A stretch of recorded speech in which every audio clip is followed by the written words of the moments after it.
Did you hear what I was playing, Lane? No, sir. I didn't think it polite to listen. I'm sorry for that. For your sake, I don't play accurately. Anyone can play accurately. I play with wonderful expression. As far as the piano is concerned, sentiment is my forte. I keep Science for Life. Yes, sir. And speaking of the Science of Life, Lane, have you gotten those cucumber sandwiches cut for Lady Bracknell? Yes, sir. Oh, and by the way, Lane, I see from your book that on Thursday night when Lord Shorman and Mr. Worthing were dining with me, 8 bottles of champagne were entered as having been consumed. Yes, sir. 8 bottles and a pint. Well, why is it that at a bachelor's establishment, the servants invariably drink the champagne? I ask merely for information. I attribute it to the superior quality of the wine, sir. I've often observed that in married households, the champagne is really of a first-rate brand. Good heavens! Is marriage so demoralizing as that? I believe it is a pleasant state, sir. I've had very little experience of it myself. I've only been married once. That was in consequence of a misunderstanding between myself and a younger person. I don't know that I much care for your family life, Lane. No, sir. It is not a very interesting subject. I never think of it myself. Very natural, I'm sure. That'll do, Lane, thank you. Yes, sir. Lane's views on marriage seem somewhat lax. Really, if the lower orders don't set us a good example, what on earth is the use of them? They seem, as a class, to have absolutely no sense of moral responsibility. Mr. Ernest Worthing. How are you, my dear Earnest? What brings you up to town? Oh, pleasure, pleasure. What else should bring one anywhere? Eating as usual, I see, Algy. I believe it is customary in good society to take some slight refreshment at around 5 o'clock. Where have you been since last Thursday? In the country. And what on earth do you do there? When one is in town, one amuses oneself. When one is in the country, one amuses others. It's excessively boring. And who are these people you amuse? Oh, neighbours, neighbours. Got nice neighbours in your part of Shropshire? Perfectly horrid. Never speak to one of them. How immensely you must amuse them. By the way, Shropshire is your county, is it not? Huh? Shropshire? Oh, yes, of course. Hello. Why so many cucumber sandwiches? Why so many cups? Why such reckless extravagance in one so young? Who was coming to tea? Oh, merely Aunt Augusta and Gwendolyn. Perfectly delightful. Yes, that is very well and all, but I'm afraid that Aunt Augusta won't quite approve of your being here. May I ask why? My dear fellow, the way you flirt with Gwendolyn is perfectly disgraceful. It's almost as bad as the way Gwendolyn flirts with you. I'm in love with Gwendolyn. I've come to town expressly to propose to her. I thought you came down for pleasure. I call that business. How utterly unromantic you are. Well, I really don't see anything romantic in proposing. Sure, it is very romantic to be in love, but there is nothing romantic about a definite proposal. Why, one may be accepted. One usually is, I believe. But then the excitement is all over. The very essence of romance is uncertainty. If I ever get married, I'll certainly try to forget the fact. I've no doubt about that, dear Algy. The divorce court was specially invented for people whose memories are so curiously constituted as yours. There's no use in speculating that subject, my dear boy. Divorces are made in heaven. Please don't touch the cucumber sandwiches. Lord, especially for Aunt Augusta. But you have been eating them all the time. That is a quite different matter. She's my aunt. I have some bread and butter. The bread and butter is for Gwendolyn. Gwendolyn's devoted to bread and butter. Very good bread and butter it is, too. Oh, my dear fellow, you need not eat as if you were going to eat at all. You behave as if you were married to Gwendolyn already. You are not married to Gwendolyn already, and I don't think you ever will be. Why on earth do you say that? Well, in the first place, girls never marry the men they flirt with. Girls don't think it right. That's nonsense. But it isn't. It accounts for the extraordinarily large number of bachelors one sees all over the place. And in the second place, I don't give my consent. Your consent? Oh, my dear fellow, Gwendolyn is my first cousin, and before I allow you to marry her, you must answer the whole question of Cecily. Cecily? What on earth do you mean by Cecily? What do you mean by Cecily, dear Algy? I don't know anyone of the name Cecily. Please bring me the cigarette case that Mr. Worthing left in the smoking room the last time he dined here. Yes, sir. Do you mean to say you've had my cigarette case all this time? I wish to goodness you would have let me know. I've been writing frantic letters to Scotland Yard about it. I was very nearly offering a large reward. Well, I wish you would. I happen to be more than usually hard up. There's no good offering a large reward now that the thing is found. I think that's rather mean of you, Ernest, I must say. But besides, it makes no matter. For now that I look on the inscription on the inside, I find that the thing isn't yours at all. Of course it's mine. You've seen me with it 100 times. And you have no right whatsoever to read what is written inside. It is a very ungentlemanly thing to read a private cigarette case. I think it is absurd to have a hard and fast rule about what one should read and what one shouldn't read. More than half of modern culture depends on what one shouldn't read. I'm quite aware of the fact, and I don't propose to discuss the subject. It isn't the sort of thing one talks of in private. I simply want my cigarette case back. But this isn't your cigarette case. This cigarette case is a gift from someone of the name of Cecily, and you said you didn't know anyone of that name. Well, if you want to know, Cecily happens to be my aunt. Your aunt? Yes, a charming old lady she is too. Lives at Tunbridge Wells. Just give it back to me. But why does she call herself Little Cecily if she is your aunt who lives at Tunbridge Wells? From Little Cecily with her fondest love. My dear Algie, what on earth is there in that? Some aunts are tall, some aunts are not tall. That's a matter that surely an aunt may be allowed to decide for herself. You seem to think that every aunt should be exactly like your aunt. It's absurd. Just give it back to me. But why does she call herself Little Cecily if she is your aunt who calls you her dear uncle? From Little Cecily with her fondest love to dear Uncle Jack. There's no objection, I admit, in an aunt being a small aunt. But why an aunt, no matter her size, may call her own nephew her uncle? I can't quite make it out yet. And besides, your name isn't Jack at all. It's Ernest. It isn't Earnest. It's Jack. Oh, but you've always told me it was Ernest. I've introduced you to everyone as Ernest. You answer to the name of Ernest. You look as if your name was Ernest. You are the most earnest-looking person I've ever seen in my life. It is perfectly absurd you're telling me your name isn't Ernest. It's on one of your cards. Here's one of them. Mr. Ernest Worthing, B4, the Albany. I'll keep this as a proof that your name is Ernest if you ever attempt to deny it to me, or to Gwendolyn, or to anyone else. Well, my name is Earnest in town and Jack in country, and the cigarette case was given to me in the country. But that does not account for the fact that your small Aunt Cecily, who lives at Tunbridge Wells, calls you her dear uncle. Come on, old boy, you would much better have the thing out at once. My dear Algie, you talk exactly as if you were a dentist. It's very vulgar to talk like a dentist when one isn't a dentist. It produces a false impression. But that is exactly what dentists always do. Now, go on, tell me the whole thing. I may mention that I've always suspected you of being a confirmed and secret Bunburyist, and I'm quite sure of it now. Bunburyist? What on earth do you mean by Bunburyist? Well, I'll reveal to you the meaning of that incomparable expression as soon as you are kind enough to inform me why you are Ernest in town and Jack in the country. Well, produce my cigarette case first. Fine, here it is. Now, produce your explanation, and pray make it improbable. My dear fellow, I don't know if there's anything improbable about my explanation at all. The fact is, it's perfectly ordinary. The old Mr. Thomas Cardew, who adopted me when I was a little boy, made me, in his will, guardian to his granddaughter, Miss Cecily Cardew. Cecily, who addresses me as her uncle, from motives of respect he could hardly appreciate, lives at my place in the country, under her admirable governess, Miss Prism.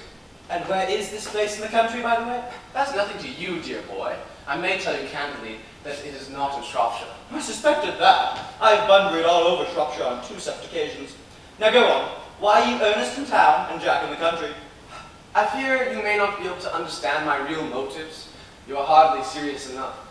When one is placed in the position of guardian, one has to adopt a very high moral tone on all subjects. And as a high moral tone can hardly be said to produce much for one's health or one's happiness. To get up to town, I've always used the excuse of having a younger brother of the name Earnest, who gets into the most dreadful scrapes, lives at the Albany, and that is all. My dear Algie, that is the truth, pure and simple. The truth is it's rarely pure and never simple. Modern life would be very tedious if it were either, and modern literature a complete impossibility. That's nonsense. Literary criticism is clearly not your forte, my dear fellow. Don't try it. You should leave that to the people who have never been at a university. They do it so well in the daily papers. Besides, what you really are is a Bunburyist. I was quite right in assuming you were a Bunburyist. You are one of the most advanced Bunburyists I know. I'm not a Bunburyist at all. Well, but you have invented a very useful younger brother named Earnest in order that you may come up to town as often as you'd like. I have invented a perfectly invaluable invalid named Bunbury in order that I may go down to the country as often as I choose. Bunbury is perfectly invaluable. If it wasn't for Bunbury's extraordinarily bad health, I wouldn't be able to dine with you tonight at Willis's, for I have really been engaged to Aunt Augusta for more than a week. I've been asked you to dine with me anywhere tonight. Yes, I know.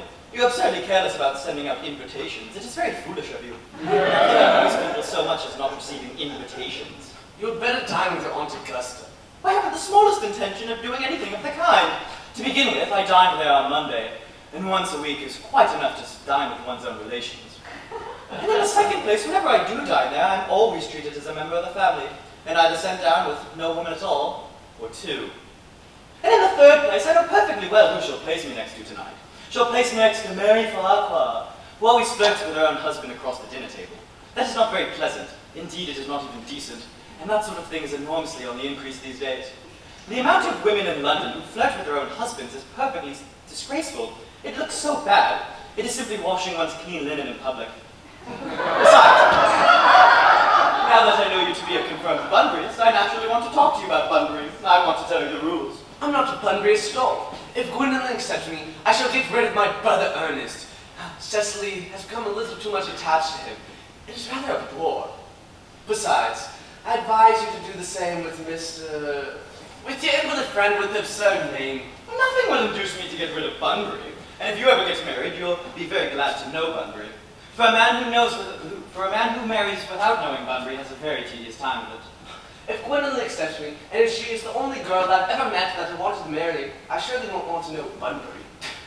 Then your wife will. You don't seem to realize this, that in married life, 3 is company and 2 is none. Ah, that must be Aunt Augusta. Only relatives and creditors ever ring in that Wagnerian manner. Now, if I get out of the way for 10 minutes so that you can have an opportunity for proposing to Gwendolyn, may I dine with you tonight at Willis's?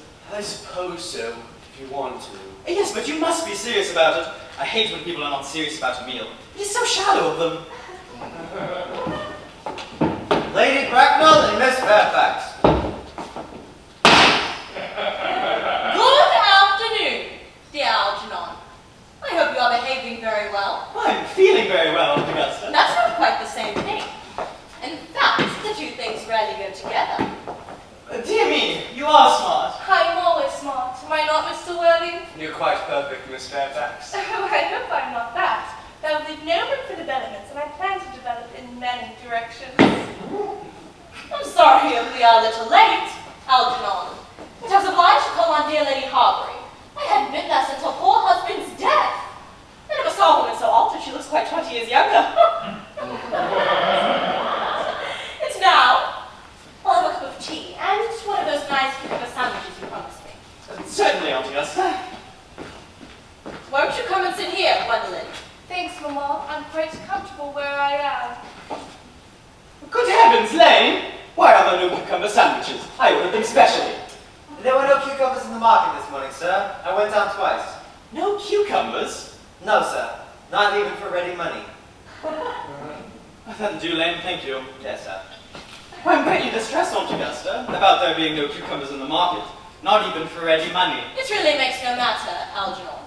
I had some crumpets with Lady Harbury, who seems to me to be living entirely for pleasure now. Well, I hear her hair has turned quite gold from grief. Well, it sadly has changed its colour, from what cause I, of course, cannot say. Thank you. I've quite a treat for you tonight, Algernon. I am going to send you down with Mary Farquhar. Oh, she's such a nice woman, and so attentive to her husband. It's delightful to watch them. Well, I'm afraid, Aunt Augusta, I shall have to give up the pleasure of dining with you tonight after all. I hope not, Algernon. It would put my table completely out. Your uncle would have to dine upstairs. Fortunately, he's accustomed to that. Well, it is a great bore, and I need hardly say a terrible disappointment to me. But the fact is, I've just received a telegram to say that my poor friend Bunbury is very ill again. They seem to think I should be with him. This is very strange. This Mr. Bunbury seems to suffer from curiously bad health. Bunbury is a perfect invalid. Well, I must say, Algernon, that I think it is high time that this Mr. Bunbury made up his mind whether he was going to live or to die. This shilly-shallying with the question is absurd. Nor do I in any way approve of the modern sympathy with invalids. I consider it morbid. Illness of any kind is hardly a thing to be encouraged in others. Health is the primary duty of life. I'm always telling that to your poor uncle. Never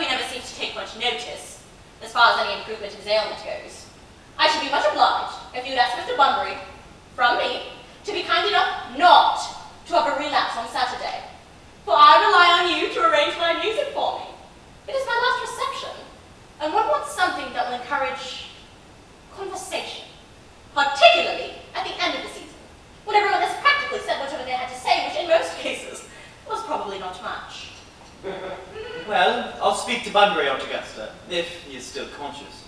And I think that I can promise you that he'll be quite all right by Saturday. Of course, the music is a great bore. You see, when one plays good music, people don't talk. And when one plays bad music, people don't listen. But I'll run over the program I've drawn out if you will kindly follow me to the next room for a moment. Thank you. It is very thoughtful of you. I'm sure the program will be delightful after a few explications. Oh, French songs I cannot possibly allow. People always seem to think that they are improper, and either look shocked, which is vulgar, or laugh, which is worse. But German seems to be a thoroughly respectable language, and indeed, I believe it so. Gwendolyn, you will accompany me. Certainly, Mamma.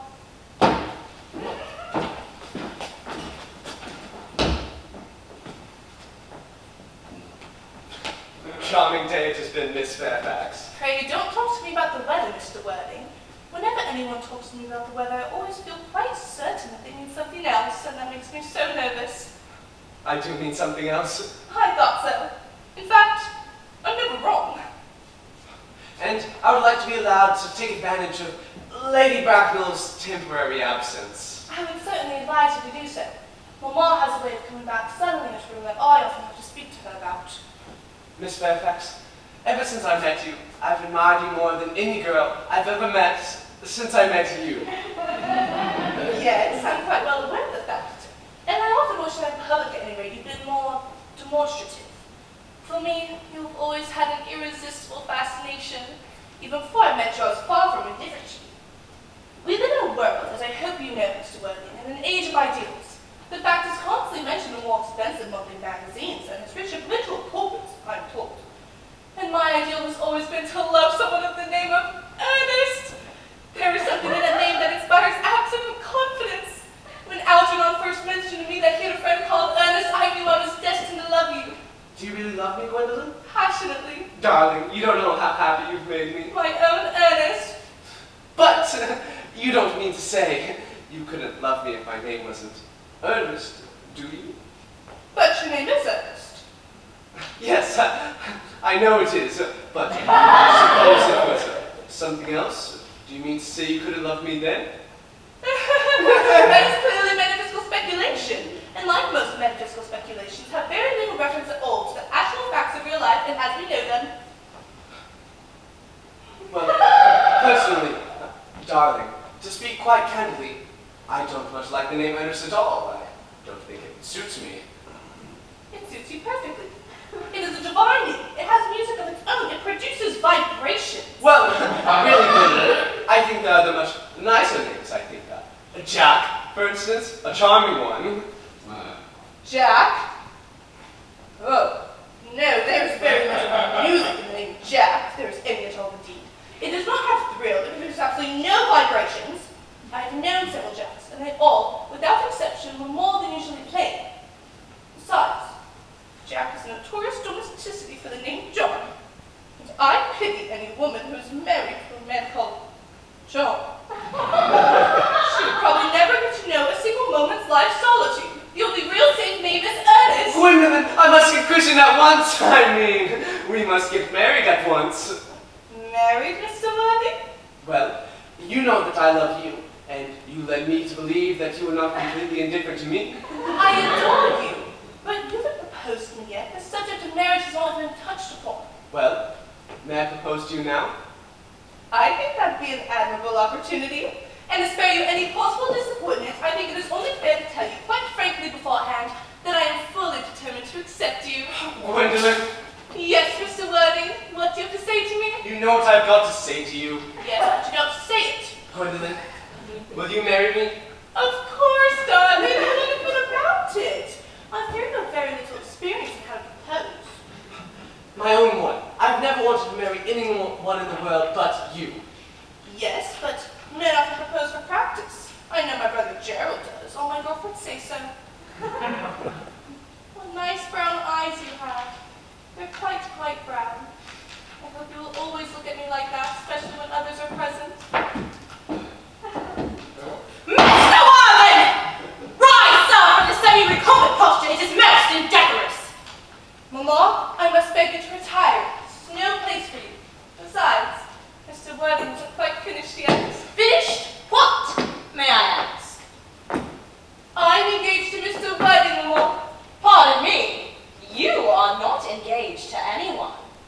When you do become engaged, I, or your father, should his health permit him, will inform you of the fact.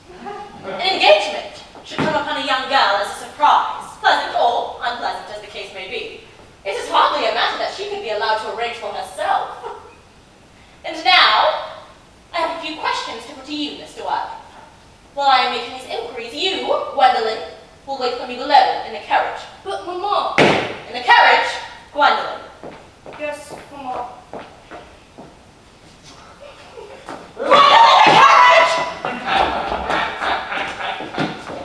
You can take a seat, Mr. Wilde. Thank you, Lady Bracknell. I prefer standing. I forgot to tell you that you are not down on my list of eligible young men. Although I have the same list as the dear Duchess of Bolton has. We work together, in fact. However, I'm quite ready to enter your name, should your answers be what a really affectionate mother requires. Do you smoke? Well, yes, I must admit I smoke. I'm glad to hear it. A man should always have an occupation of some kind. There are far too many idle men in London as it is. How old are you? 29. A very good age to be married at. I have always been of opinion that a man who desires to get married should know either everything or nothing. Which do you know? Oh, I know nothing, Lady Bracknell. I am glad to hear it. I do not approve of anything that tampers with natural ignorance. Ignorance is like a delicate, exotic fruit. Touch it, and the bloom is gone. The whole theory of modern education is radically unsound. Unfortunately, in England, at any rate, education produces no effect whatsoever.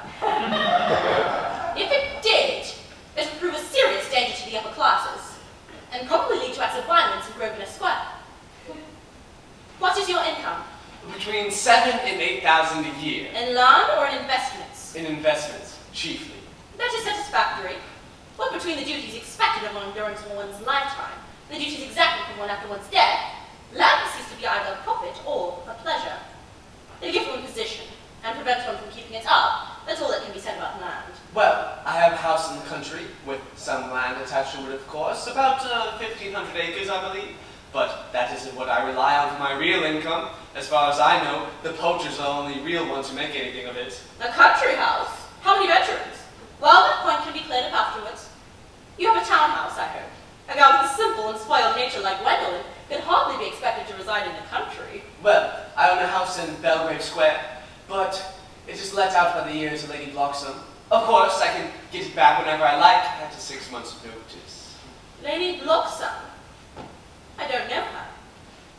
Oh, she goes about very little. She's a lady incredibly advanced in years. Nowadays, that's no guarantee of respectability of character. What number in Belgrave Square? 149. The unfashionable side. I thought there was something, however, that could easily be altered. Do you mean the fashion or the size? Both, if necessary, I presume. What are your politics? I'm afraid I really have none. I'm a liberal unionist. They come to stories. They dine with us, or come in the evening at any rate. Now, to minor matters. Are your parents living? I've lost both my parents. To lose one parent, Mr. Wilde, may be regarded as a misfortune. To lose both looks like carelessness. Who was your father? He was evidently a man of some wealth. Was he born in what the radical papers call the purple of commerce, or did he rise from the ranks of the aristocracy? I'm afraid I really don't know. The fact is, Lady Bracknell, I said my parents had lost me, but it would be near to the truth to say that my parents seem to have lost me. I don't know who I am by birth. I was found. Found?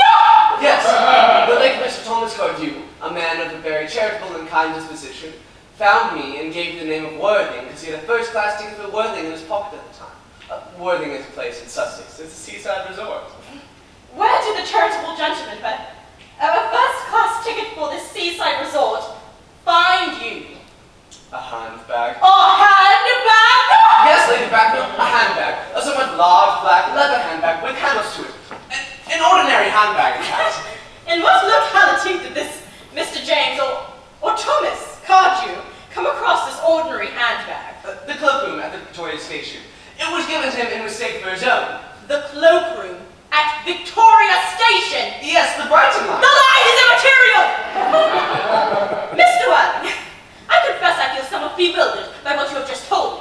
To be born, or at any rate bred, in a handbag, whether it had handles or not, seems to me to display contempt for the ordinary decencies of family life that reminds one of the worst excesses of the French Revolution.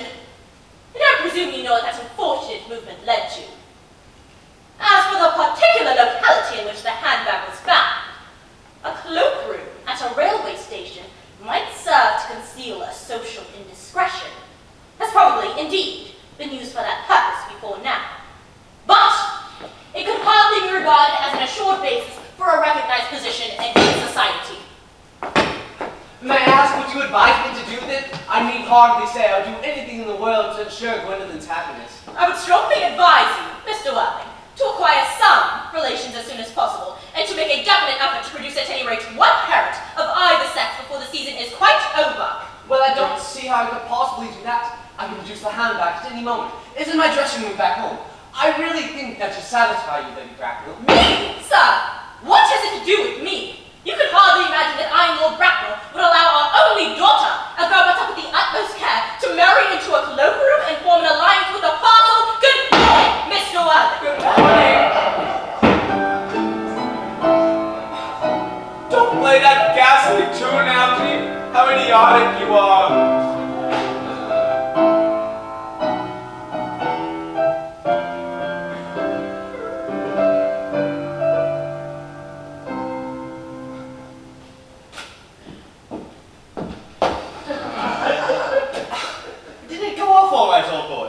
You don't mean to say that Gwendolyn refused you?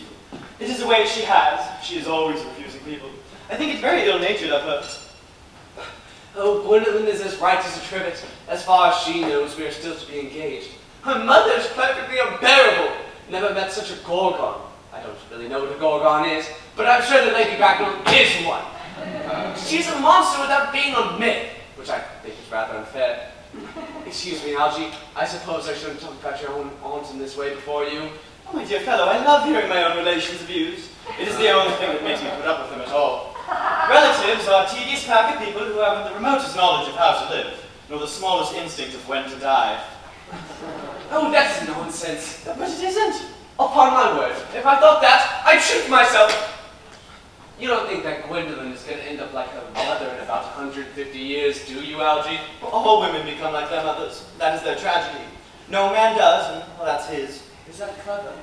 No, it is perfectly phrased, and as true as any observation in civilized life should be. By the way, did you tell Gwendolyn about the truth about your being Earnest in town and Jack in the country? Oh, the truth isn't the sort of thing one tells a nice, sweet, refined girl. What extraordinary ideas you have of how to behave to a woman. The only way to behave to a woman is to make love to her, if she is pretty, and to someone else if she is plain. What about your brother? What about the profligate Earnest? Oh, I shall get rid of him by the end of the week. I'll say he died in Paris of apoplexy. Lots of people die of apoplexy quite suddenly, don't they? Yes, but it's hereditary. It is the sort of thing that runs in families. You had much better say a severe chill. Are you sure a severe chill isn't hereditary? Of course it isn't. Very well then. My poor brother Earnest, carried off suddenly by a severe chill in Paris. That gets rid of him.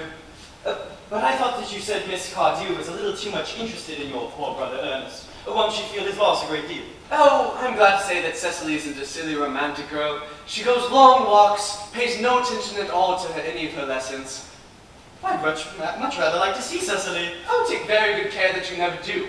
She's excessively pretty and only just 18. Did you tell Gwendolyn that you have an excessively pretty ward who is only just 18? Oh, one doesn't blurt these things out to people. I'm sure that Gwendolyn and Cecily are sure to be great friends. I bet you anything that half an hour after they've met, they'll be calling each other sister. Women only call each other that after they have called each other a lot of other things first. That's nonsense. Well, if we want to go get a good table at Willis's tonight, we really must go and dress. Did you know that it is nearly almost 7? Oh, it is always nearly 7. Yes, but I'm hungry. I never knew you when you weren't. Well, what shall we do after dinner? Go to the theatre? Oh no, I loathe listening. Well, oh no, I hate talking. well then we we shall trot around at the Empire at 10? Oh no, I can't bear looking at things. It is so silly. Well, then what shall we do? Nothing!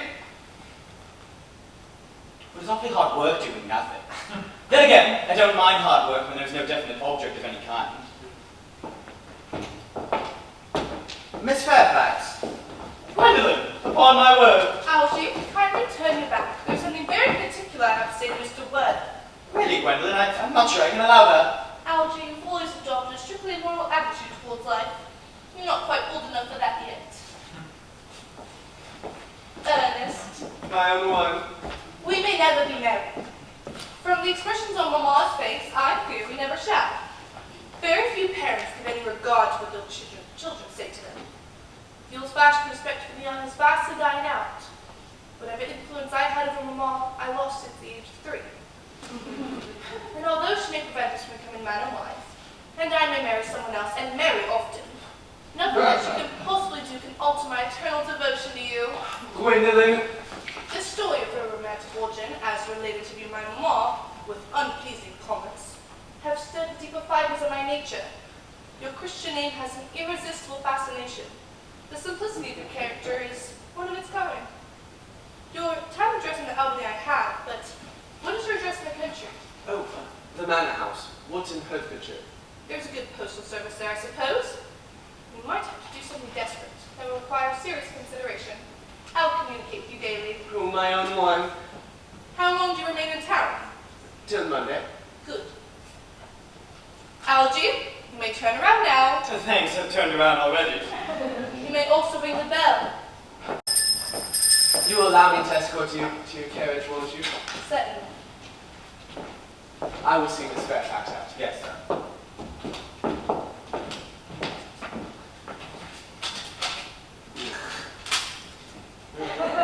A glass of sherry, Lane? Yes, sir. Tomorrow, Lane. I'm going Bunbury. Yes, sir. I shall not be back till Monday afternoon. You can put up all my dress clothes, my smoking jackets, and all the Bunbury suits. Yes, sir. Thank you. I hope tomorrow will be a fine day, Lane. It never is, sir. Lane, you're a perfect pessimist. I do my best to give satisfaction, sir.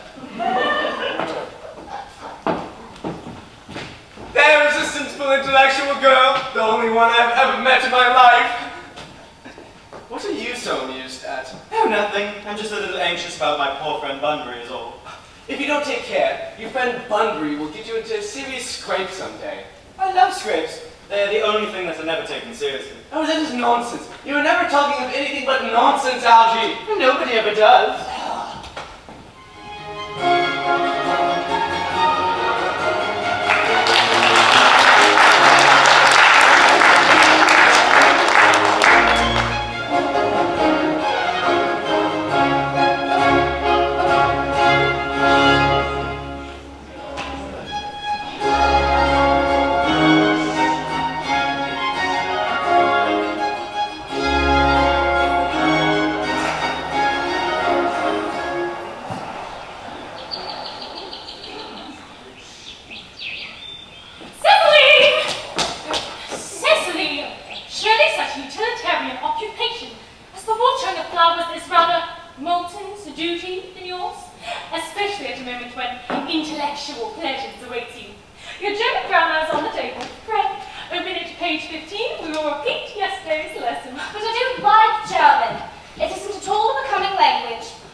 I'm sure you certainly would. You know, German and geology, and things of that kind influence a man very much. Oh, I'm not so sure that even I could have any effect on a character that, according to his own brother's admission, is irretrievably weak and vacillating. Indeed, I'm not so sure that I would desire to replace him. I'm not in favour of this modern mania for turning bad people into good people at a moment's notice. As a man sows, so let him reap. You must put away your diary, Cecily! I really don't see why you should keep a diary at all. I keep a diary in order to enter the wonderful secrets of my life. Why, if I didn't write them down, I should probably forget all about them. Memory, my dear Cecily, is the diary that we carry all about with us. Yes, but it usually chronicles of things that have never happened. It couldn't possibly have happened. I believe that memory is responsible for all 3-volume novels that Moody sends us. Do not speak so slightly of the 3-volume novel, Cecily. I wrote one myself in my earlier days. Did you really, Miss Prism? Well, how wonderfully clever you are. I hope it did not end happily. I do not like novels that end happily. They depress me so much. The good ended happily, and the bad ended unhappily. That is what fiction means. I suppose so, but it seems very unfair. And was your novel ever published? Alas! No. The manuscript was unfortunately abandoned. I use the term as a word for lost or mislaid. But do you know what, child? These speculations are profitless. But I see Dr. Chasuble coming up through the garden. Dr. Chasuble, this is indeed a pleasure. And how are we this morning? Miss Prism, you or I trust well? Miss Prism has just been complaining of a slight headache.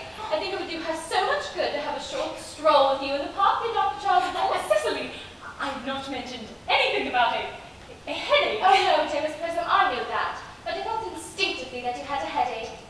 In fact, I was thinking about that and not my German lesson when the rector came in. Oh, Cecily, I hope you are not inattentive. Oh, I'm afraid I am. That is strange. Were I fortunate enough to be Miss Prism's pupil, I would hang upon her lips. Oh, I spoke metaphorically. My metaphor was drawn from the bees. Mr. Worthing, I suppose, has not returned from town yet. We do not expect him till Monday afternoon. Ah, yes. He usually likes to spend his Sundays in London. He is not one of those whose sole aim is enjoyment, as by all accounts that unfortunate young man, his brother, seems to be.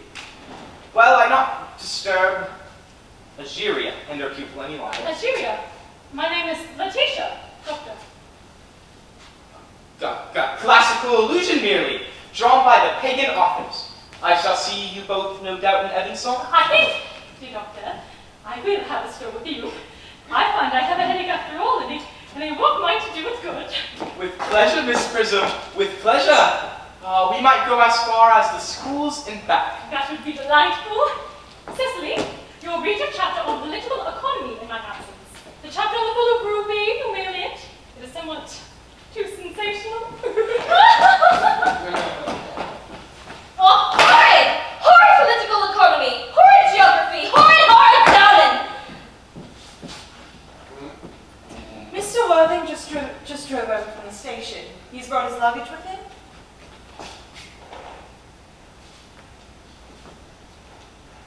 Mr. Earnest Worthing, before the Albany West. Uncle Jack's brother. Did you tell him Mr. Worthing was in town? Yes, miss. He seemed very much disappointed. I mentioned that you and Miss Prism were out here in the garden, and he hoped to speak with you privately for a moment. Well, pray, ask Mr. Earnest Worthing to come here. I suppose you better prepare a room for him. Yes, miss. Oh, I've really never met any really wicked person before. Oh, I feel rather frightened. I'm so afraid you look just like everyone else. Oh, he does. You are my little cousin Cecily, I am sure.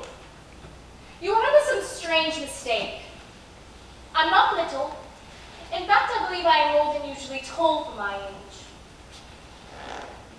But I am your cousin Cecily. You, as I see from your card, are Uncle Jack's brother, my cousin Earnest.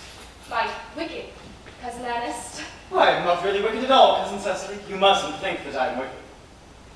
Well, if you are not, then you have certainly been deceiving us in a very inexcusable manner. I hope you have not been leading a double life, pretending to be wicked when really being good all the time. That would be hypocrisy. Of course, I've been rather reckless. I'm glad to hear it. Well, in fact, now that you mention the subject, I have been very bad in my own small way. I don't think that you should be so proud of that, though I'm sure it must have been pleasant. Well, it is much pleasanter being here with you. I cannot understand how you are here at all. Uncle Jack will be back until Monday afternoon. Well, I am obliged to take the first train up Monday morning. I have a business appointment that I am more than anxious to miss. Couldn't you visit anyone but in London? No, the appointment is in London. Oh, well, I know, of course, how important it is to not keep a business engagement if one wants to retain any sense of the beauty of life.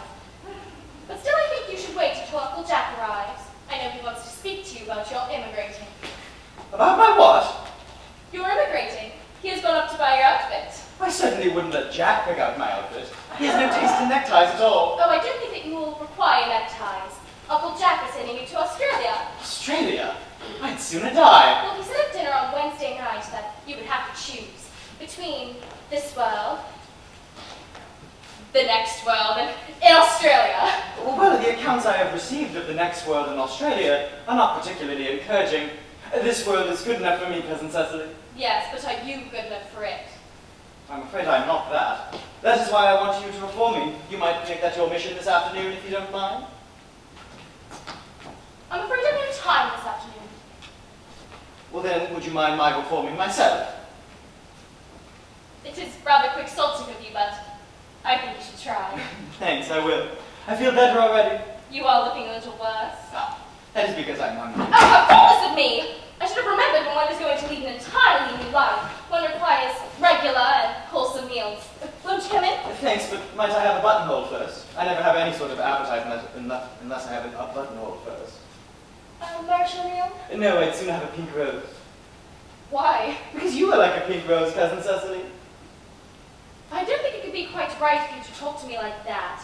Miss Prism never says such things to me. Miss Prism is a short-sighted old lady. You are the prettiest girl I've ever seen. Miss Prism says that all good looks are a snare. Well, they are a snare that every sensible man would love to be caught in. Oh, I don't think I would like to catch such a sensible man. I should know what to talk to him about.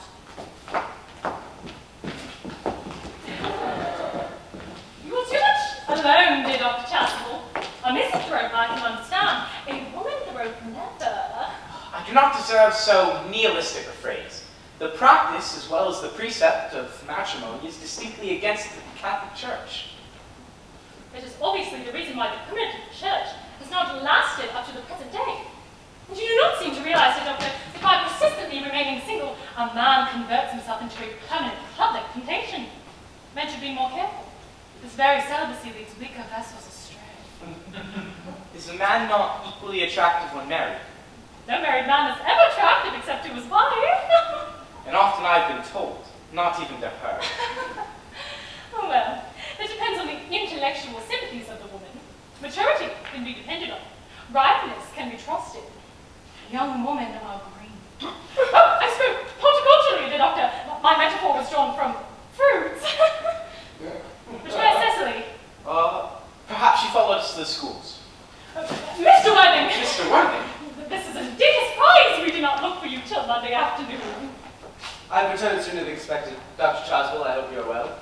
Dear Mr. Worthing, I trust this garb of woe does not betoken some terrible calamity. My brother. More shameful depths than extravagance. Still leading his life of pleasure. Dead.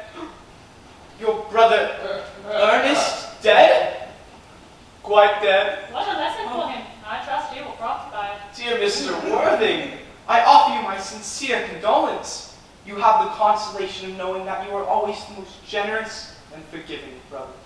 Poor Earnest. He had many faults, but it is a sad, sad blow. Very sad indeed. Were you with him at the end? No, he died abroad in Paris. I got a telegram from the manager of the Grand Hotel last night. Was the cause of death mentioned? A severe chill. As a man sows, so let him reap. Charity, dear Miss Prism, charity. None of us are perfect. I myself am peculiarly susceptible to drafts. Will the interment take place here? No, he seems to have expressed a desire to be buried in Paris. In Paris? I fear that hardly points to any very serious state of mind with the lass. Would you wish me to make some slight allusion to this tragic domestic affliction next Sunday? Oh, my sermon on the meaning of the man of the wilderness can be adapted to almost any occasion, joyful or, as in present case, distressing. I've preached at harvest celebrations, christenings, confirmation, days of humiliation, and festal days. The last time I served it was at the cathedral, a charity sermon among the upper orders. The bishop, who was present, was much struck by some of the analogies I drew.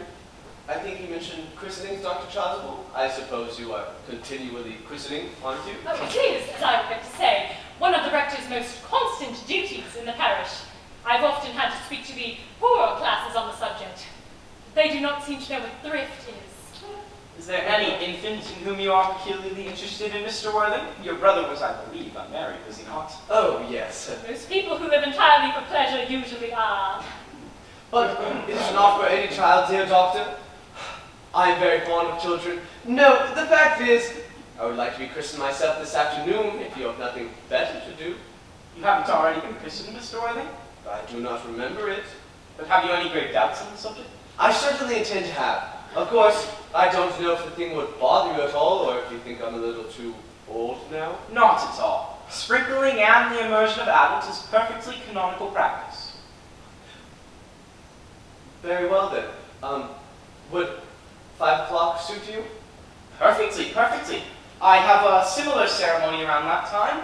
A case of twigs on an outlying cottage on your own estate. Poor Jenkins the carter, the most hard-working man. Well, I don't see much use in being christened along with other babies. It is so childish. Would 5:30 do? Admirably, admirably. We must not bestow on this house of sorrow any longer. I would merely beg you not to be bowed down by grief. What are often us bitter trials are blessings in disguise. This seems to me to be a blessing of an extremely obvious kind. Oh, dear Uncle Jack, I am so pleased to see you back. But what horrid clothes you have on. Do go and change them. Cecily! My child, my child. Well, what is the matter, Uncle Jack? Do you look happy? You look as if you had toothache, and I have such a surprise for you. Who do you think is in the dining room? Your brother? My brother? Your brother Earnest. He arrived just about half an hour ago. What nonsense! I haven't got a brother. Oh, don't say that. However badly he may have behaved to you in the past, he is still your brother. You couldn't be so heartless as to disown him. I'll tell him to come out, and you will shake hands with him, won't you, Uncle Jack? These are joyful tidings. Indeed, after we'd all been resigned to his loss, his sudden return seems to me peculiarly distressing. My brother in the dining room? I don't know what it all means. I think it is perfectly absurd. Good heavens, Brother John! I've just come down from town to tell you that I am very sorry for all the trouble I have given you, and that I intend to lead a better life in the future. Uncle Jack, you are not going to refuse your brother's own hand. Nothing will induce me to take his hand. I think he's coming down here disgraceful. He knows perfectly well why. Uncle Jack, do be nice. There's some good in everyone. Earnest has just been telling me of his poor invalid friend, Mr. Bunbury, who he goes to visit so often. And surely there must be much good in a man who's kind to an invalid and leaves the pleasures of London to sit by and let it pain. Oh, he's been talking to you about Bunbury, has he? Yes, he's told me all about poor Mr. Bunbury and his terrible state of health. Well, I won't allow him to talk to you about Bunbury or about anything else. It is enough to drive one perfectly frantic. Of course, the faults are all on my side, but I must say that Brother John's coldness to me is peculiarly painful. I must say I was expecting more enthusiastic welcome, especially considering this is the first time I have ever come here. Uncle Jack, if you do not shake hands with Earnest, I will never forgive you. Never forgive me. Never, never, never. Well, this is the last time I shall ever do it. never seen so perfect a reconciliation. Cecily, you will come with us. Well, certainly, Miss Prism. My little task of reconciliation is over. You have done a wonderful job today, my child. You must not be premature in our judgment. Oh, I feel very happy! Cecily! I won't allow any bunburying here. I placed Mr. Earnest's luggage in the room next to yours, sir. I suppose that is all right. What? His luggage, sir. I placed it in the room next to your own. His luggage? Yes, sir. 3 portmanteaus, a dressing case, 2 hat boxes, and 1 large luncheon basket. Well, I'm afraid I can't stay for more than a week this time. Mrs. Merriman, order the dog carts at once. Mr. Worthing has suddenly been called back to town. Yes, sir. What a fearful liar you are, Jack. I have not been called back to town. Yes, you have. Why haven't I've not heard anyone call me? Your duty as a gentleman calls you back. My duty as a gentleman has never interfered with my pleasures in the smallest degree. I can quite understand that. Well, Cecily is a darling. Don't talk of Miss Cardew like that. I won't allow it. Well, I won't allow your clothes. You look perfectly ridiculous in them. It is perfectly childish to be in mourning for a man who is really staying the whole week in your house as a guest. I call it grotesque. You certainly aren't staying in my house for a whole week as a guest or as anything else. You've got to go by the 4:05. I certainly won't leave you so long as you were in mourning. I think it'd be most unfriendly. If I were in mourning, you would stay with me, I suppose. I would think it very unkind if you didn't. Well, will you go if I change? Yes, if you don't take too long. I've never seen someone take so long to dress and with such little result. Well, it is better than always being overdressed as you are. Well, even if I'm occasionally a little overdressed, I make up for it for being immensely overeducated. Your vanity is ridiculous, your conduct an outrage, and your presence in my garden utterly absurd. But you forgot to catch the 4:05, and I hope you have a pleasant journey back to town. Your bunburying here has obviously not been a great success for you. I think it has been a great success. I'm in love with Cecily, and that's everything. And I must see her before I go and make arrangements for a most important bunburying, and there she is. Oh, I merely came back to watch the roses. I thought you were with Uncle Jack. No, he's sent the dog cart for me. Oh, is he going to take you for a nice drive? No, he's going to send me away. Then have we got to part? I'm afraid so. And what a painful parting it is! It is always very painful to part from someone whom one has known for a very brief space of time. The absence of old friends one can endure with equanimity. Oh, but even a momentary separation from anyone of whom one has just been introduced is almost unbearable. Thank you. The dog cart is at the door, sir. It can wait, Mrs. Merriman, for 5 minutes. Yes, miss. I should hope I should not offend you, Cecily, when I speak quite frankly and openly that you seem to me to be in every way the visible personification of absolute perfection. Oh, I think your frankness does you a great credit, Ernest. If you will allow me, I will record your remarks into my diary. Do you really keep a diary? I'd give anything to read it. May I? Oh, no! You see, it is simply a young girl's record of her own thoughts and impressions, and consequently meant for publication. When it comes out in volume form, I hope you will order a copy. But pray, Ernest, don't stop. I delight in taking down for dictation. I have reached absolute perfection. You may go on, I am quite ready for more. Oh, don't cough, Ernest. When one is dictating, one should speak fluently and not cough. Besides, I don't know how to spell a cough. Cecily, ever since I have looked upon your wonderful and incomparable beauty, I have dared to love you wildly, passionately, devotedly, and hopelessly. I don't think that you should tell me that you love me wildly, passionately, devotedly, and hopelessly. Hopelessly doesn't seem to make much sense, does it? Oh, Cecily. The dog cart is at the door, sir. Tell her to come round next week at the same hour.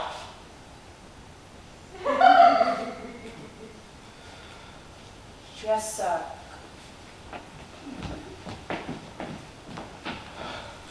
Uncle Jack would be very much annoyed if he knew you were staying on until next week at the same hour. I don't care about Jack. I don't care about anyone in the whole world except you, Cecily.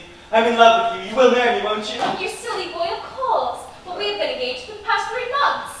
For the last 3 months? Yes, it will be exactly 3 months on Thursday. But how did we become engaged? Well, ever since dear Uncle Jack first confessed to us that he had a younger brother who was very wicked and bad, you, of course, have formed the chief topic of conversation between myself and Miss Prism. One feels there must be something in him after all. I dare say it was foolish of me, but I fell in love with you, Ernest. Darling! But when was the engagement actually settled? On the 14th of February last, worn out by your entire ignorance of my existence, I determined to end the matter one way or another. And after a long struggle with myself, I accepted you under this dear old street here. Oh, the next day I bought this little ring in your name. And this is the little bangle with the true lover's knot I promised you always to wear. Did I give you that? Well, it is pretty, isn't it? Yes, you've wonderfully good taste, Ernest. It is the excuse I've always given you for your leading such a bad life. And this is the box in which I keep all your dear letters. My letters? But my own sweet Cecily, I have not written you any letters. You need hardly remind me of that, Ernest. I remember only too well that I was forced to write your letters for you. You must let me read them. Oh, I couldn't possibly. It would make you far too conceited. The three you wrote me after I had broken off the engagement were so beautiful and so badly spelled, and even now I could hardly read them without crying a little.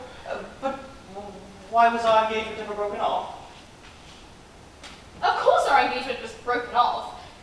Worn out by your entire ignorance of my existence, I determined to end the matter one way or another. But I forgave you before the week was out. What a perfect angel you are. Oh, you sweet romantic boy. I hope your hair curls naturally, does it? Yes, with a little help from others. Oh, I'm so glad. Promise me you won't break off our engagement again. Oh, I don't think I could ever break off our engagement again now that I've actually met you. Then, of course, there is the question of your name. Of course. Oh, you must not laugh at me, darling. It has always been a girlish dream of mine to love someone whose name was Earnest. Oh, there is something in that name that inspires absolute confidence. I pity any poor married woman whose husband is not called Earnest. But my own sweet Cecily, you don't mean to say you couldn't love me if I had some other name? But what name? Well, any name you like. Algernon, for instance. But I don't like the name of Algernon. But my own sweet dear Linz, darling, I really can't see why you should object to the name of Algernon. It's not a bad name at all. It is a very aristocratic name. More than half the chaps that get into the bankruptcy court are called Algernon. But seriously, Cecily, you don't mean to say you couldn't love me if my name was Algie? I might respect you, Ernest. I might admire your character. But I feel as though I would not be able to give you my undivided attention. Cecily, your rector here is, I presume, thoroughly practiced in all the rites and ceremonies of the church? Oh, yes, dear Dr. Chasuble is a most learned man. He has never written a single book, so you can imagine how much he knows. Then I must see him on a most important christening. I mean, most important business. Oh? I shan't be back for more than half an hour. Well, since we have been engaged since February the 14th, but he only met you today for the first time. I think it's rather hard that you should leave me for so long a period as half an hour. Or couldn't you make it 20 minutes? I'll be back before you know it. Oh, what an impetuous boy he is! I love his hair so much. Oh, I should enter his proposal in my diary.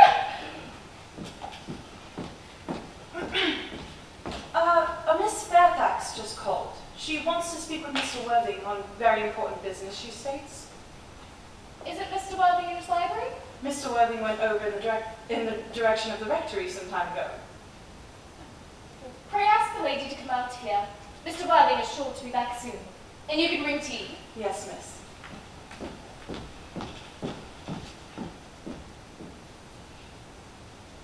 Miss Fairfax, I assume one of the many good elderly women who are associated with some of Uncle Jack's philanthropic work in London.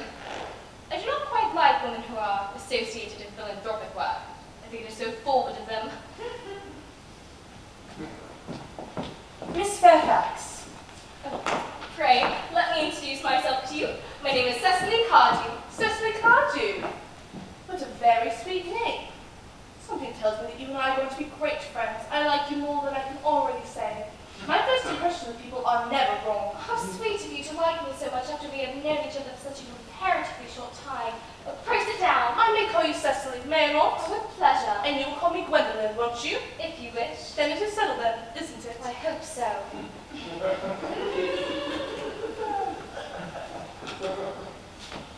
Perhaps this is a favourable opportunity for the mention of who I am. My father is Lord Bracknell. You've never heard of my papa, I suppose? I don't believe so. Outside the family circle, well, I'm glad to say is entirely unknown. I think that is how it should be. The home seems to me a proper sphere for a man. Once a man starts to neglect his domestic duties, he becomes painfully indolent. And I don't like that. It makes men so attractive. Cecily, Ma's views on her education are remarkably strict. She's brought me up extremely short-sighted. It is part of her system. So do you mind me looking at you through my glasses? Oh, not at all, Gwendolyn. I am very fond of being looked at. You are here on a short visit, I suppose? Oh, no, I live here. Really? Your mother, no doubt, or a female of advanced years resides here also? Oh, no, I have no mother, nor in fact any relations. Indeed. Yes, my dear guardian, with the assistance of this prison, has the arduous task of looking after me. Your guardian? Yes, I'm Mr. Worthing's ward. Oh, it is so strange to me never mentioned he had a ward. How secretive of him. He grows more interesting hourly. However, I cannot tell if this news gives me an unmixed feeling of delight. I am very fond of you, Cecily. I have liked you ever since I met you. But I am bound to state now that I know you are Mr. Worthing's ward. I cannot help but express that you are, well, just a little bit older than you seem and not quite so alluring in appearance. In fact, if I may speak candidly, Oh, pray do. I feel that whenever one has anything unpleasant to say, one should always be quite candid. well, to speak with perfect candor, Cecily, I wish that you were fully 42 and more than usual claim for your age. Earnest has a strong and upright nature. He is the very soul of truth and honor. Disloyalty would be impossible to him as deception. But even the men of the most noble, moral, possible characters are extremely susceptible to the physical charms of others. I beg your pardon, Gwendolyn, but did you say Ernest? Yes. Oh, but it is not Mr. Ernest Worthing who is my guardian. It is his brother, his elder brother. Ernest never mentioned being a brother. Yes, I am sorry to say that they have not been on good terms for a long time. Oh, that accounts for it. And now that you mention it, I've never heard a man mention his brother. The subject seems distasteful to most men. Oh, Cecily, you've lifted a load off my mind. I was growing almost anxious. It would have been terrible if a cloud came across friendship like ours, would it not? However, you are quite sure that it's Mr. Earnest Worthing who is your guardian? I'm quite sure. In fact, I am going to be his. I beg your pardon. Oh, dearest Gwendolyn, there's no reason why I should make a secret of it to you. Our little county newspaper is sure to chronicle the fact next week.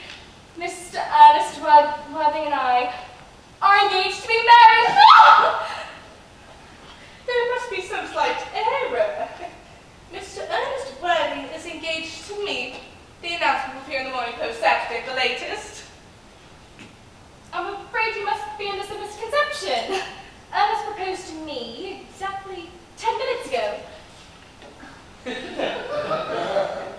It is certainly very curious, for he asked me to be his wife yesterday afternoon at 5:30. You can verify the incident. Pray do so. I never leave anywhere without my diary. One should always have something sensational to read in the train. I am so sorry, dear Cecily, if it is any disappointment to you, but I'm afraid that I have pride claim.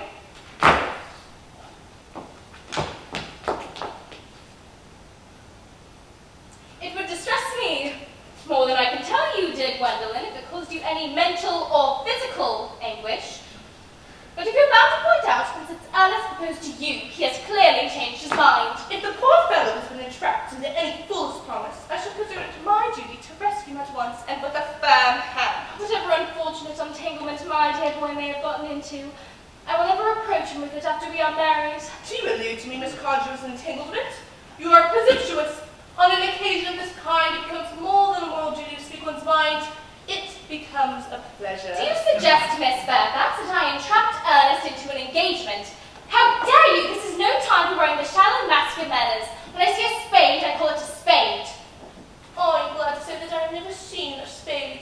It is obvious that our social spheres have been wildly different.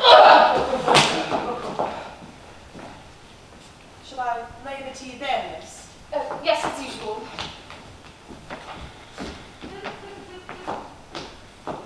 Are there many nice walks in the vicinity, Miss Cardew? Oh, yes, a great many. From one at the top of the hills, quite close, one can see 5 counties. 5 counties? I don't think I should like that. I hate crowds. I suppose that is why you live in town.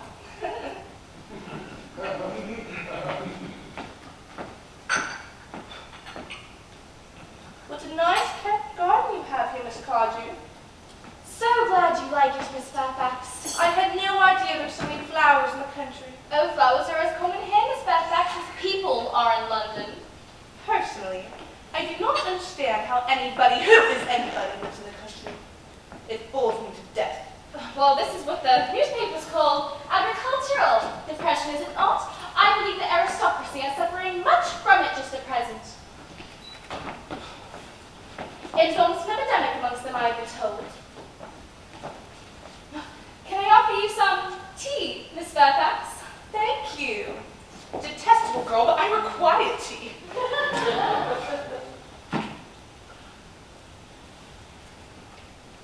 Sugar? No, thank you. Sugar is not fashionable anymore.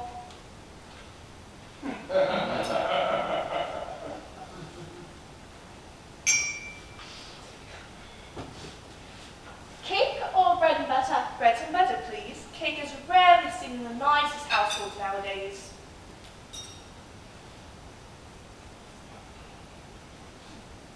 Hand that to Miss Fairfax.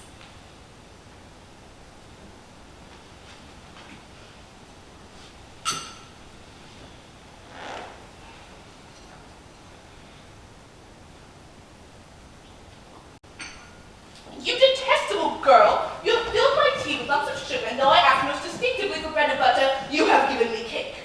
I am known for the gentleness of my disposition and the kindness of my nature, but I warn you, Miss Carr, you may have gone too far. Save my poor, innocent, trusting boy from the machinations of any other girl. There are no lengths to which I would not go. From the moment I saw you, I thought I distrusted you. I thought that you were false and deceitful. My first impressions of people are invariably right. It seems to me, Miss Fairfax, that I am trespassing of your valuable time. No doubt you have many other calls of a similar character to make in the neighborhood. Ernest, my own Ernest. Gwendolyn, darling. A moment. May I ask, are you engaged to be married to this young lady? To dear little Cecily? Of course not. What could have put such an idea into your pretty little head? Thank you. You may. I knew there must be some misunderstanding, Miss Fairfax. The gentleman whose arm is at present round your waist is my guardian, Mr. John Worthing. I beg your pardon? This is Uncle Jack. Jack? Oh, here is Ernest. My own love. A moment, Ernest. May I ask you, are you engaged to be married to this young lady? To what? Good heavens, Gwendolyn! Yes, to good heavens! Gwendolyn! I mean to Gwendolyn! Of course not. What could have put such an idea into your pretty little head? Oh, thank you, you may. I thought that there must be some slight error, Miss Cardew. The gentleman who you are now embracing is my cousin, Mr. Algernon Moncrief. Algernon Moncrief. Oh! Are you not called Algernon? I cannot deny it. Oh, Is your name really John? Well, I could deny it if I liked. I could deny anything if I liked. The fact is, my name is John. It has been for many years. oh, gross deception has been practiced on both of us. My poor wounded Cecily. My sweet Aunt Gwendolyn. You will call me sister, won't you? Of course, but there is just one question I would like to be allowed to ask my guardian. An admirable idea. Mr. Worthing! There is just one question that I would be allowed to ask you. Where is your brother Ernest? We both want to know where your brother Ernest is because we're both engaged to your brother Ernest, so it's a matter of importance to us to know where your brother Ernest is at present. Well, Gwendolyn, Cecily, it is very painful for me to be reduced to such a painful position. It is the first time in my life, and I am really quite inexperienced in anything of the such. But I will tell you quite frankly that I have no brother Ernest. I've never had a brother Ernest. I certainly don't intend on having one either. Oh, no brother at all. None. Have you ever had a brother of any kind? Not of any kind. I think that it is quite clear, Cecily, that neither one of us are engaged to be married to anyone. It is not a very pleasant position for a young girl to suddenly find herself in, is it? Let us go into the house. They will hardly venture to us there. Yes, men are so cowardly, aren't they? I suppose this ghastly state of things is what you call bunbury. Yes, and what a perfectly wonderful Bunbury it is. The most wonderful Bunbury I've had in my life. Well, I won't allow it here. But one has the right to Bunbury wherever one chooses. Every serious Bunburyist knows this. Serious Bunburyist? Good heavens. Well, one should be serious about something if one wants to have any amusement in life. I happen to be serious about Bunbury. What on earth you're serious about, I haven't the slightest idea. About everything I should fancy. You have such an absolute trivial nature. But the only small satisfaction I have in the whole of this wretched business is that your friend Bunbury is quite exploded. You won't be able to escape to the country quite so often, and a very good thing it is too. Well, your brother seems to be a little off colour, isn't he, dear Jack? You won't be able to slip down to London as often as your wicked custom was. Not a bad thing either. As for your conduct towards Miss Cardew, I must say, your taking in a sweet, innocent girl is quite inexcusable, to say nothing of the fact that she is my ward. I can see no possible defense to your deceiving a smart, brilliant, thoroughly clever, experienced young lady such as Miss Fairfax. To say nothing of the fact she is my cousin. I wanted to be engaged to Gwendolen. That is all. I love her. And I wanted to be engaged to Cecily. I adore her. Well, I certainly won't allow you marrying Miss Cardew. Well, I don't see any likelihood, Jack, of you and Miss Fairfax ever being united. Well, that is no business of yours. Of course it isn't. If it was my business, I wouldn't talk about it. It's very vulgar to talk about one's business. Only people like stockbrokers do that, and then again only at dinner parties. Well, I don't see how you can sit there, calmly eating muffins in this ghastly state of things. I can't quite make out. You seem to me to be perfectly heartless. Well, I can't eat muffins in an agitated manner. But it would probably get all over my cuffs. One should always eat muffins in a very calmly manner. It is the only way to enjoy them. I say eating muffins at all under the circumstances to be perfectly heartless. Well, when I am in trouble, eating is the only thing that consoles me. And when I'm in great trouble, anyone who knows me intimately will tell you, I reject everything except food and drink. At the present moment, I am eating muffins because I am unhappy! And because I am particularly fond of muffins. Well, that doesn't mean you need to eat them all in that greedy manner. I wish you would take the tea cake. I don't like tea cake. Good heavens! May a man not eat his own muffins in his own garden? Well, you just said it was perfectly harmless to eat muffins. I said it's perfectly harmless to you under the circumstances. That is a very different thing. Well, that may be so, but the muffins are the same. Algy, I wish to goodness you would go. You can't possibly ask me to leave without having my dinner first. It's absurd. I never go anywhere without my dinner. Nobody ever does, except vegetarians and people like that. Besides, I've just made arrangements with Dr. Chasuble to be christened at 5:45 under the new name of Earnest. My dear fellow, the sooner you give up that nonsense, the better. I made arrangements myself to be christened by Dr. Chasuble this afternoon, and I would naturally be taking the name of Earnest, but Gwendolen would wish it. Besides, I have the perfect right to be christened if I like, and there is no evidence at all that I have ever been christened in my life. I find it extremely probable I never was, so did Dr. Chasuble. It's entirely different in your case. You have been christened already. Yes, but I haven't been christened for years. Yes, but you have been christened. That's the important thing. Oh, quite so. So I know my constitution can stand it. If you are not so sure about your ever having been christened, I must say it's very dangerous to be venturing on it now. It might make you very unwell. You can hardly have forgotten that somebody very... Oh, my napkin. That somebody very closely related to you was very nearly carried off in Paris this week by a severe chill. You said yourself that a severe chill isn't hereditary. Well, it used to be, I know. But I dare say it is now. Science is always making wonderful improvements in things. No, that is nonsense. Jack, you have the muffins again. Wish you wouldn't, there are only 2 left. But I hate tea cake! Then why on earth do you allow it to be served to your guests? What ideas you have of hospitality. Algy, I've already asked you to go. Why don't you go? And because I haven't finished my tea yet, and there are still 2 muffins left.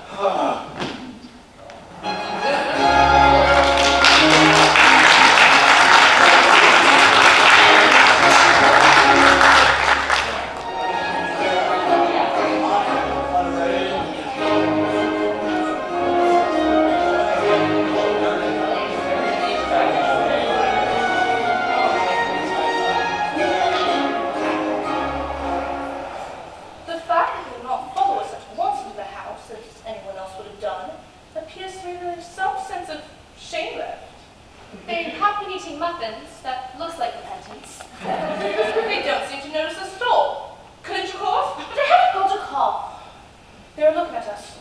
What effrontery. They're approaching. It's very forward of them.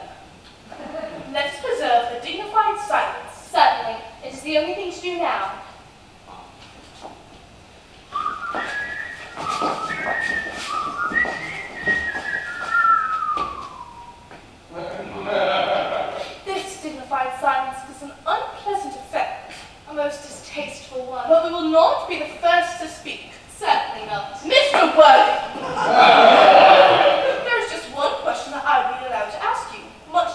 no reply. Well, Millen, your common sense is invaluable. Mr. Moncrief, kindly answer me the following question. Why did you pretend to be my guardian's brother? In order that I might have an opportunity of meeting you. That certainly seems like a satisfactory explanation. Yes, dear, you believe him. I don't, but that doesn't affect the wonderful beauty of his answer. True. In appearance, style, not sincerity is a vital thing. Mr. Worthing, why did you pretend to have a brother? Was it in order for you to come up to town to see me as often as possible? Can you doubt it, Miss Fairfax? I have the gravest doubts upon the subject, but I tend to crush them. This is not a moment for German skepticism. Their answers appear worthy, especially Mr. Worthing's, that has a stamp of truth upon it. I am more than content with what Mr. Moncrief said. His voice alone inspires one with absolute credulity. Then you think we should forgive them? Oh, yes! I mean, no. True. This is important, but which one of us should tell them? The task is not a pleasant one. Could we not both speak at the same time? An excellent idea. I always speak at the same time as other people. Will you take the time for me? Certainly. Your Christian names are still an insuperable barrier. That is all. Our Christian names, is that all? But we are going to be christened this afternoon. Are you ready to do this terrible thing? I am. To please me, you are ready to face this fearful ordeal. I am. How absurd to talk about the equality of sexes. When it is a point of self-sacrifice, men are infinitively beyond us. We are. They have moments of physical courage of which we women know absolutely nothing. Darling. Darling. What does this mean? That I'm engaged to Mr. Worthing, Mamma. Come here. Sit down! Sit down immediately! Hesitation of any kind is a sign of mental decay in the young, of physical weakness in the old. Apprised, sir. My daughter set in flight by her trusty maid, whose confidence I purchased by means of a small coin. I followed her at once by a luggage train. Her unhappy father is, I'm glad to say, under the impression that she's attending a more than usually lengthy lecture by the University Extension Scheme on the influence of a permanent income on thought. I do not propose to undeceive him. Indeed, I've never undeceived him on any question I would consider it wrong. But of course, you will clearly understand that all communication between yourself and my daughter must cease immediately from this moment. On this point, as indeed on all points, I am bound. But Lady Bracknell, I'm engaged to be married. You are nothing of the kind, sir. And now, as regards Algernon. Algernon! Yes, Aunt Augusta. May I ask if it is in this house that your invalid friend, Mr. Bunbury, resides? Oh, no. Bunbury doesn't live here. Bunbury is somewhere else at the present. In fact, Bunbury is dead. Dead? When did Mr. Bunbury die? His death must have been extremely sudden. Oh, I killed Bunbury this afternoon. I mean, Bunbury died this afternoon. What did he die of? Bunbury? He's quite exploded. Exploded? Was he the victim of a revolutionary outrage? I was not aware that Mr. Bunbury was interested in social legislation. If so, he is well punished for his morbidity. Oh, to Augusta, I mean, he was found out. The doctors found out that poor Bunbury couldn't live. And so that is what I mean, Bunbury died. Well, he seems to have had great care in the opinion of his physicians. I'm glad, however, that he made up his mind at the last to some definite course of action, and acted under proper medical advice. And now that we have finally got rid of this Mr. Bunbury, may I ask, Mr. Worthing, who is that young person whose hand my nephew Algernon is now holding in what seems to me a peculiarly unnecessary matter? That lady is Miss Cardew, my ward. Oh, I'm engaged to be married to Cecily, Aunt Augusta. I beg your pardon? Mr. Moncrief and I are engaged to be married, Lady Bracknell. I do not know whether there is anything peculiarly exciting in the air of this particular part of Hertfordshire, but the number of engagements that go on seems to me considerably above the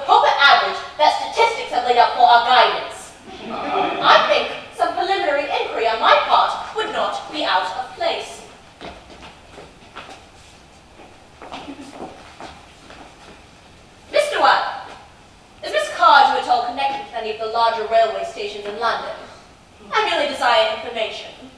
Until yesterday, I had no idea that there were any families or persons whose origin was a terminus. Miss Cecily Cardew is the granddaughter of the late Mr. Thomas Cardew of 149 Belgrave Square, Southwest, Gervais Park, Dorking, Surrey, and Sporn, Fifshire, North Britain. Well, that sounds not unsatisfactory. 3 addresses always inspire confidence, even in tradesmen. What sort of proof provide their authenticity? I've carefully preserved the court guides of the period. They are open to inspection, Lady Bracknell. I have no grave errors in that publication. Miss Cardew's family solicitors are Markby, Markby, and Markby. Markby, and Markby! A firm of the very highest position in their profession. Indeed, I'm told one of the Mr. Markbys is occasionally to be seen at dinner parties. So far, I am satisfied. How very kind of you, Lady Bracknell. I have also in my possession, you'll be glad to hear, certificates of Miss Cardew's birth, a baptism, whooping cough, registration, a vaccination, a confirmation, and the measles, both the German and the English variety. A light product of incident, I see. Though perhaps somewhat too exciting for a young girl. I am not myself in favor of premature experiences. Oh, Gwendolyn, the time approaches for our departure. We have not a moment to lose. As a matter of form, Mr. Worthing, I had better ask you if Miss Cardew has any little fortune. Oh, about £130,000 in the funds. That is all. It was a pleasure seeing you, Lady Bracknell. A moment, Mr. Worthing.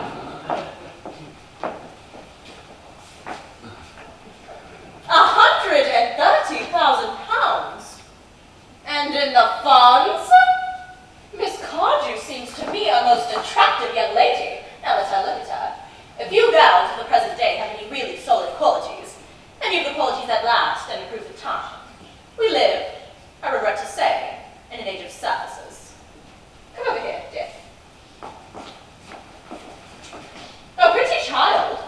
Your dress is sadly simple, and your hair seems almost as if nature might have left it. But we can soon alter all that. A thoroughly experienced French maid produces a really marvelous result in a very brief space of time.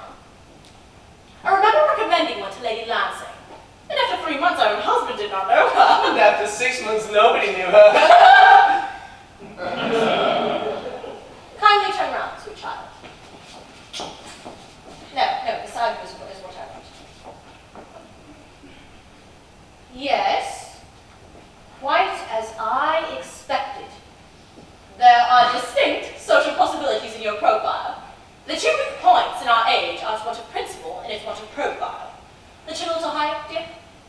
Style largely depends on the way the chin is worn. They are worn very high, just at present. Algernon! Yes, yes. There are distinct social possibilities in Miss Cardew's profile. Cecily is the sweetest, dearest, prettiest girl in the whole world, and I don't care tuppence about social possibilities. We never speak disrespectfully of society, Algernon.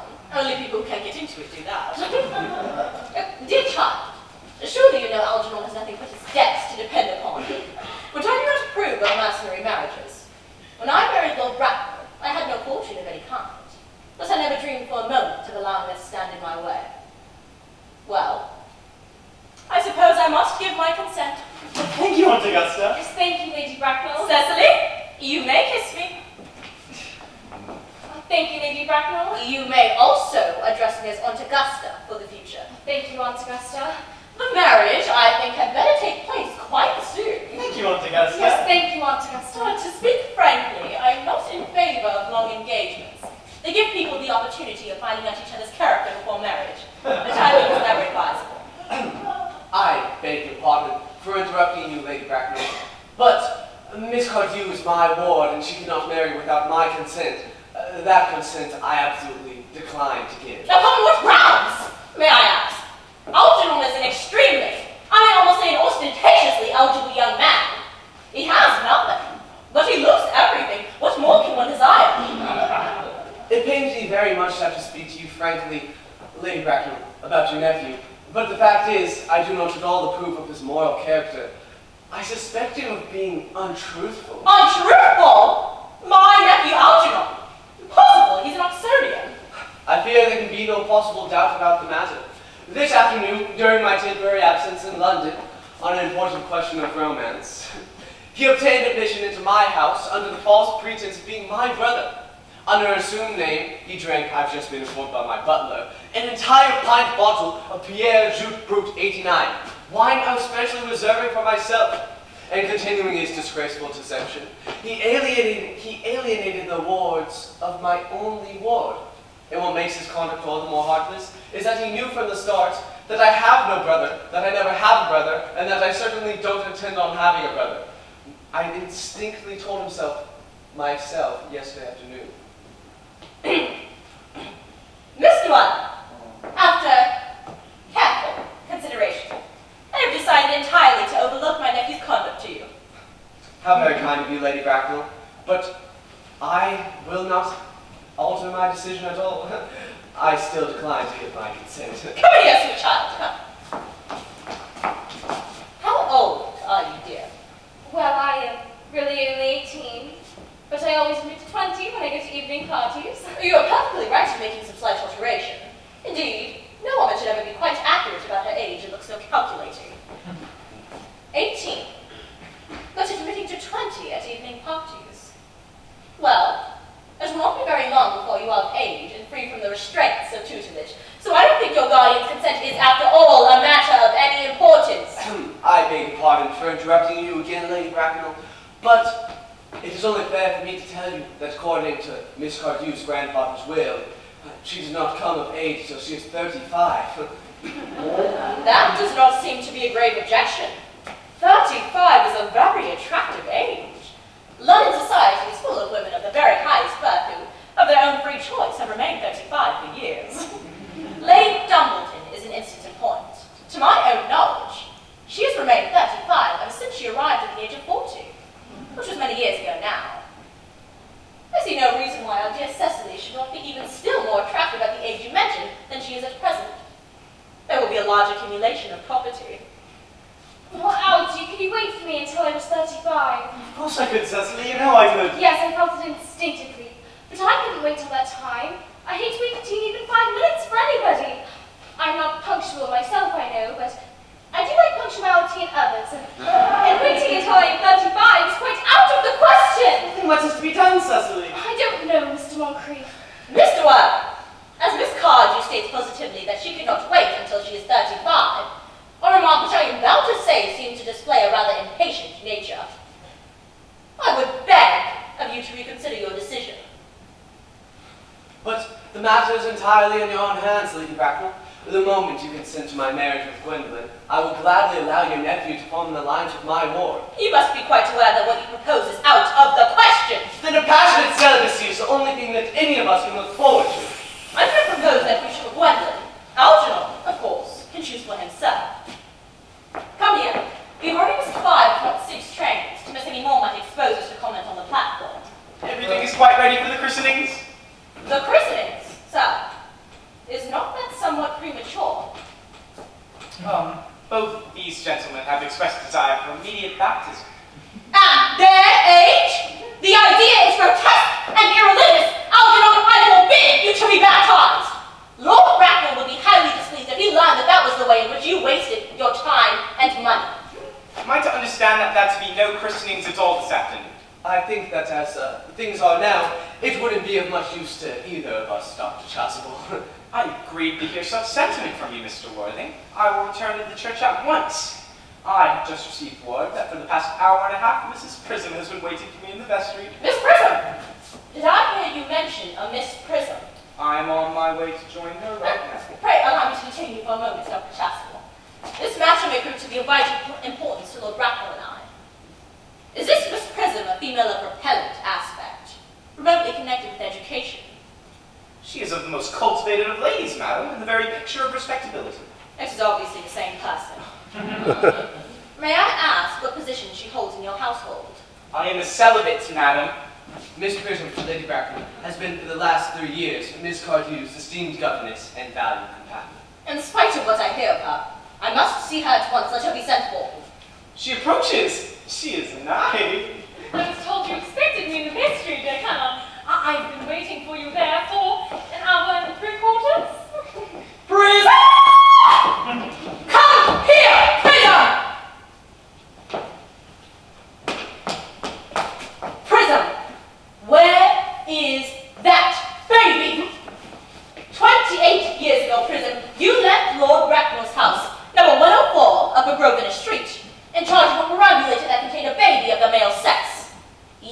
never returned. A few weeks later, through the elaborate investigations of the Metropolitan Police, the perambulator was discovered at midnight, standing by itself in a remote corner of Bayswater. It contained the manuscript of a 3-volume novel of more than usually revolting sentimentality. But the baby was not there. Prism, where is that baby? Lady Bracknell, I admit with shame that I do not know. The plain case of the facts are these. On the morning of the day that you mentioned, the day that is forever branded into my memory, I planned as usual to take the baby out in its perambulator. I had also with me a somewhat old but capacious handbag, in which I had intended to deposit a work of fiction that I had written in my few unoccupied hours. In a moment of mental abstraction for which I can never forgive myself, I deposited the manuscript in the bassinet, and I placed the baby in the handbag! But where did you deposit that handbag? Do not ask me such questions, Mr. Welland. This is a matter of no small importance to me, Miss Prism. I demand on knowing where you deposited the handbag with that infant in it. I left it in one of the more larger railway stations in London. What railway station? Victoria! The Brighton line. I must return to my room for a moment. Gwendolyn, you wait here for me. If you're not too long, I will wait here for you all my life. What does this mean, Lady Bracknell? I dare not even suspect, Dr. Chastel. I need hardly tell you that in families of high position, strange coincidences are not supposed to occur. They are hardly considered the thing. Uncle Jack seems strangely agitated. Your guardian has a very emotional nature. This noise is extremely unpleasant. It sounds as if we were having an argument. I dislike arguments of any kind. They are always vulgar, and often convincing. Would it stop now? I wish you would arrive at some conclusion. The suspense is terrible. I hope it will last. Miss Prism, is this the handbag? Examine it carefully before you speak. The happiness of more than one life depends on it.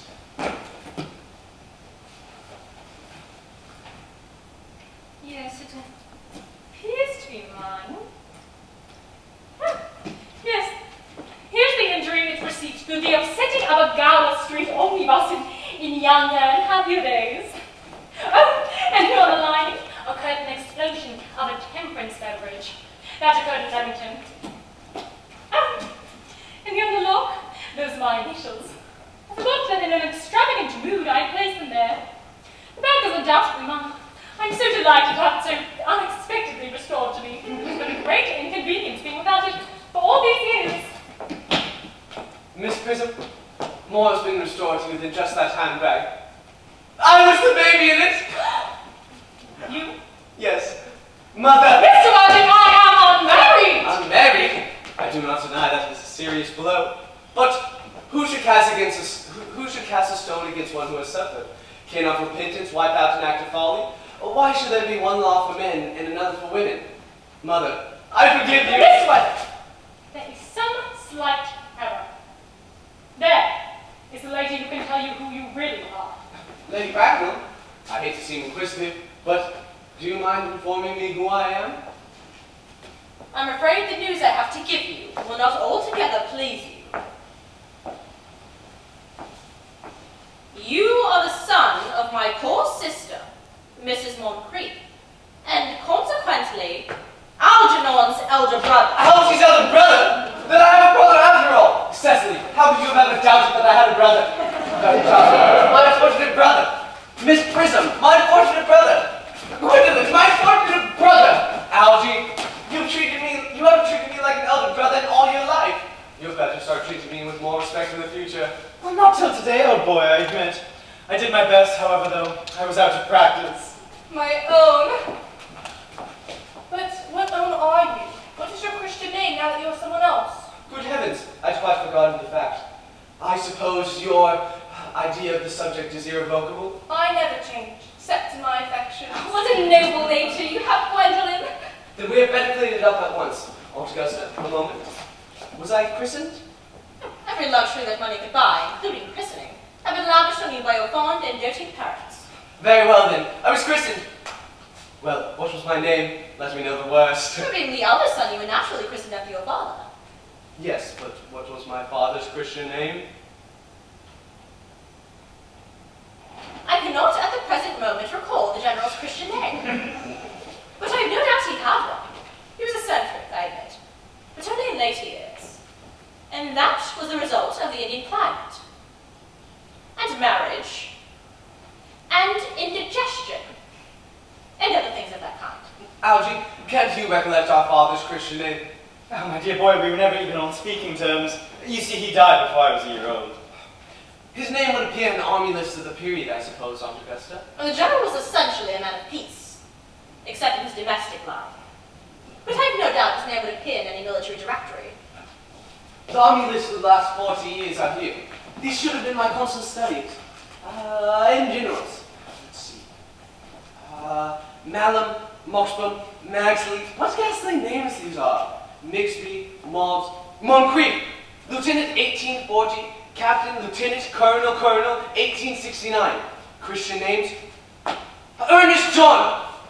Gwendolyn, I always told you my name was Earnest, didn't I? Well, it is Earnest after all. I mean, it naturally is Earnest. Well, yes.